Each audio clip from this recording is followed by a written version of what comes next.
In darkest day and darkest night, there is one man of whom can save Seattle.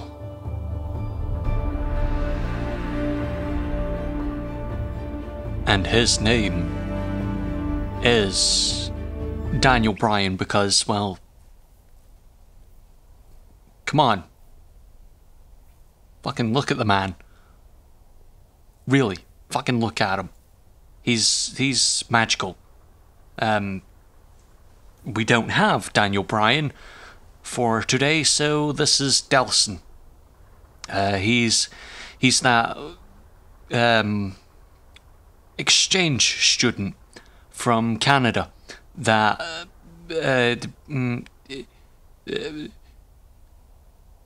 he smokes pot and he's a deck. His brother came along as well, but we'll we'll leave that. Just, this is Delson. Everyone be kind to him. Apart from me, I get to kick him every 10 minutes. Okay, continue on with the video. Time heals all wounds is supposedly what they say, and I'd love to say that that's how I feel about inFamous Second Son, but I just don't. See, right, I don't know what footage is playing right now because after completing the story 2 months ago now, I had to step away. I couldn't sit and play after that because I was angry. I was angry at wasting my time, according to me. I didn't feel like I was using my time effectively to play a game, nor did I feel like I was really playing a game. And I kind of have to explain this because I don't want to say I've not played superhero games, because I have, but this game is objectively a game about being a superhero. Sure enough, they call it conduits and such and so on, but you're somewhat a superhero. You have super abilities and you can fly, you can run, you can do whatever you want. I'm holding in so many show tunes right now, but that's what this game is. It is objectively a superhero game, and that's fine. But it's my history of superhero games that kind of drags this one down a little, because I haven't played that many superhero games. I mean, technically, to an extent on both sides, Just Cause 3 is a superhero game and is not. I mean, Rico Rodriguez, a little bit of a superhero, as well as not being someone with superhuman abilities, but somehow a superhuman possibility of being awesome. So technically, the last superhero game I played was Spider-Man 2 on the PlayStation 2. So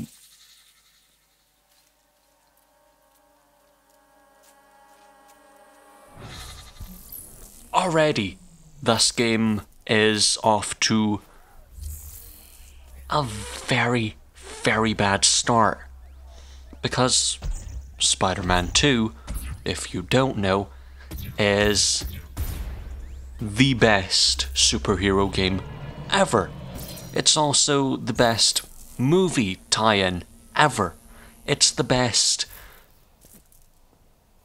superhero movie, in my opinion. Well, it's arguable. It's between Batman, the one with the Joker, Heath Ledger's Joker, not any other Joker, and Spider-Man 2. So Spider-Man 2 is the definitive. You have to be at this bar to... You have to hit the bar to make a reference to wrestling, and inFamous just doesn't. Keep in mind, we're talking about a game that was on the PlayStation 2 versus a game that is on the PlayStation 4. That is 2 console generations of separation, and we've not beaten the bar that was set by Spider-Man 2, which is meh. So let's talk about the game. I think I'll start with Delson. Best place to start, really. So Delson is a cocky little prick. I'm fine with cocky little pricks as my protagonist. But there's being a cocky little prick, and then there's being a dick. And I think that's where Delson becomes Delson. He is a dick. He is inherently a dick. And that's fine, but I don't want him as a protagonist. He's just not a good protagonist to me. I'd rather have someone whom was good, who happens to care for others instead of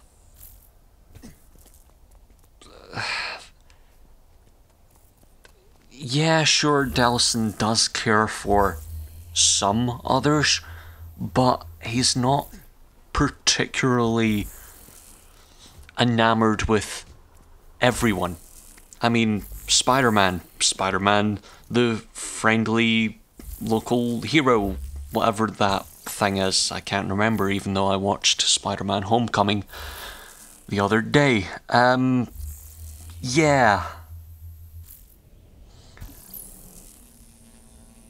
It's hard to say that Delson is doing anything good for others when it's really just for his family. It's like Batman. Batman is doing it for his own revenge, if you will.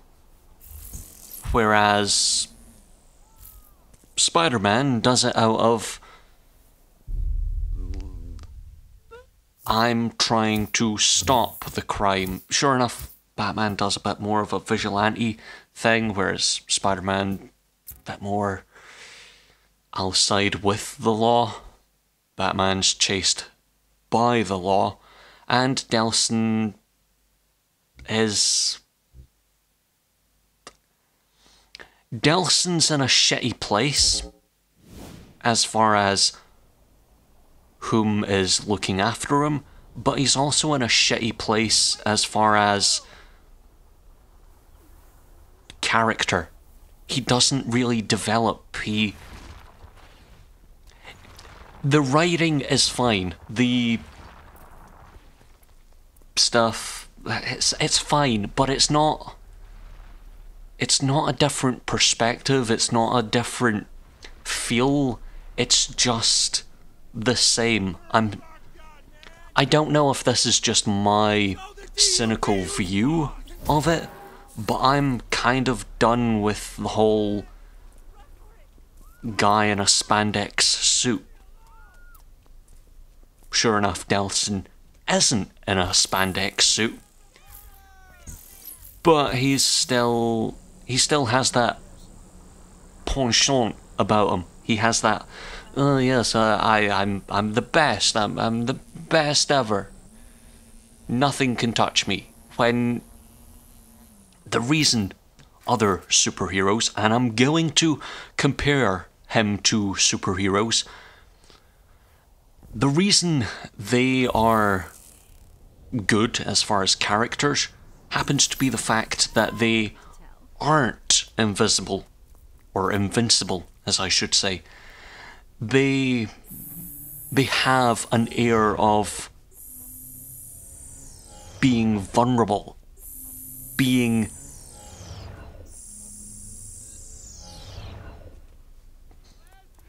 their armor can be broken, is what I'm saying.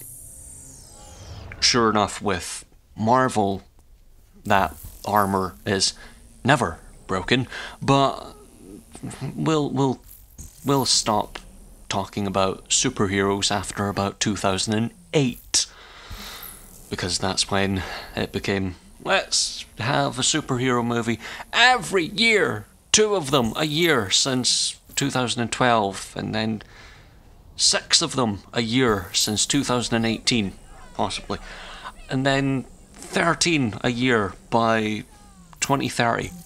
Just, I'm sick of superheroes, and maybe that's just me, but let's talk about the gameplay in inFamous Second Son.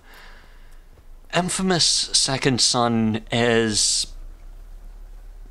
a PlayStation 3 game with PlayStation 4 graphics on the PlayStation 4. Understandably, it came out round about the time that the PlayStation 4 released, meaning there's very little time for it to have the full capability. Sure enough, if it waited another 6-7 months, it could have been even prettier. It is the most beautiful game ever on PlayStation 4. The particle effects are perfect. I love them. But that's not the gameplay. The gameplay is a PlayStation 3 game. I mean, that's where inFamous started. It was on the PlayStation 3. How do I know? About the time that I bought inFamous Second Son, I also bought the other 2 games in this series. I'm not going to buy the standalone DLC thing. I've played a little tiny bit of inFamous 1. Hate it.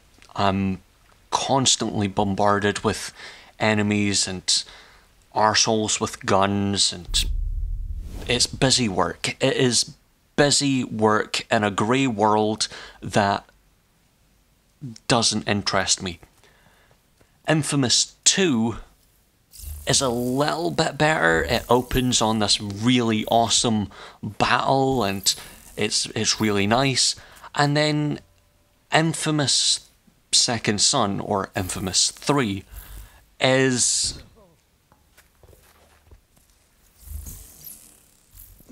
it it's trying to be a cinematic game. And you can tell that by playing it. The opening cutscene is very long. I think it takes about maybe 30 minutes, 40 minutes to get through that first cutscene, little bit of gameplay, cutscene, little bit of gameplay, cutscene sequence, and then you're thrust into the open world of it. That's fine for a cinematic game, but I'm not looking for that. I'm not particularly thinking, oh yes, what I want is a cinematic game, because when I want cinematics, I'll go look at a cinema-based thing. If I want gameplay, if I want a game in general, I'll sit and play a game. That's why I don't get Uncharted or inFamous Second Son, because it's very... I think the word is boring to me. If I'm going to watch a movie or look at something cinematic, I'll go watch Baby Driver, or I'll go watch something that has cinematic appeal. Whereas when I'm looking for gameplay, I'm going to look to my console. I'm not going to look for a cinematic experience in it. But some people want that, and I'm fine with them wanting that, and that's fine, but I'm not into it. I'm not that enamored with it. And the gameplay is, as I said, PlayStation 3-esque. And I know that might seem like a very vague way of saying that, but think about what was on the PlayStation 3. Killzone Shadowfall was on PlayStation 4 just after release, because that was pretty much meant to be a PlayStation 3 game. Killzone, as the main series, tended to be on the PlayStation 3. The Last of Us, as much as I love The Last of Us, that's a very PlayStation 3 game itself. The whole essence of PlayStation 3 was dude shooter, possibly cinematic. That's it. Uncharted is the staple point of that. It is all dude shooter, dude shooter, dude shooter. And that's the reason why I didn't bother with the likes of Xbox for a number of years, because it was Halo, and I don't care for Halo. It's a very boring thing to me to shoot a guy all the bloody time. Sometimes I just want a bit of strategy. Sometimes I just want a bit of stealth. Sometimes I don't know. The PlayStation 3, early PlayStation 4, wasn't really a good place for people whom don't want shooters.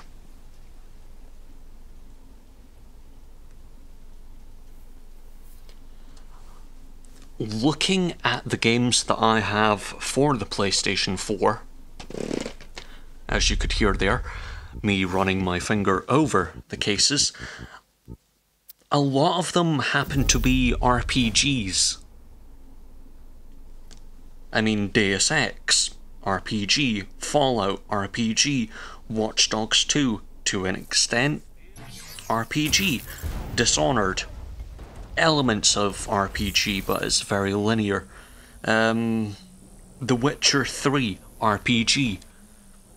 The way I play Grand Theft Auto 5, an RPG. I know that sounds mad, but I tend to take Michael to the cinema and watch movies. I take Franklin for a drive, and I take Trevor for a killing spree.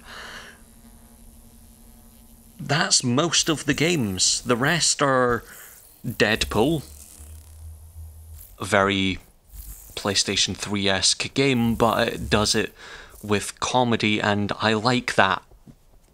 Deadpool is funny, and, well, hence why I like the game. Uncharted, that was more of a, I want to see what all this fuss is about. Doom, dude shooter, but it's a dude shooter that's good, so I don't have as much disliking for it. Disliking? Yeah, sure, why not? Wrestling games. 3 guesses why. I'm a bit of a wrestling fan. Mad Max. As much as I've said that I really liked the game, I ended up completing it and taking a bit of time. Time heals all wounds. And after all of that, I don't particularly feel like it's worth all that much, but if you like open world games, it has a lot of that. It's very expansive. It's a AAA game in all senses. The Escapists, a bad port because of the controls. Just Cause 3, that's a awesome dude shooter. Again, just like Doom.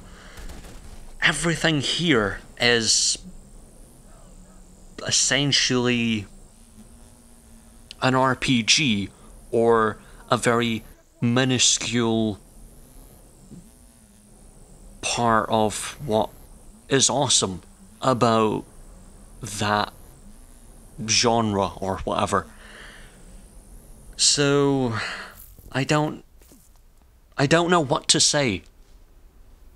What is the staple point of the PlayStation 4?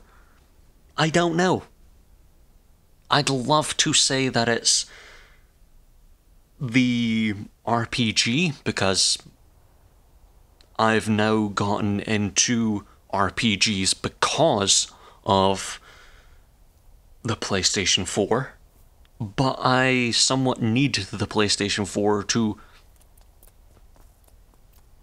play an RPG, because I need that time, I need that separation away from a desk to go play it. I know that The Witcher would probably be easier to play on the likes of a PC, but I still have that essence of, no, I felt comfortable booting up a console and playing that every now and then.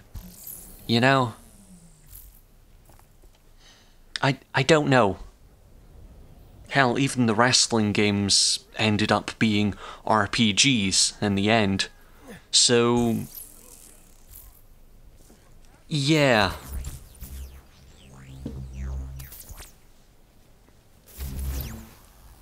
A PlayStation 3 dude shooter kind of falls flat for me.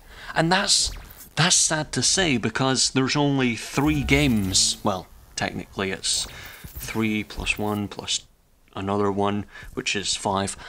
That's 5 games out of 1, 2, 3, 4, 5, 6, 7, 8, 9, 10, 11, 12, 13, 14, 15, 16, 17. Out of 17 games, 5 of them are a bit dull. and 4 of them are dude shooters.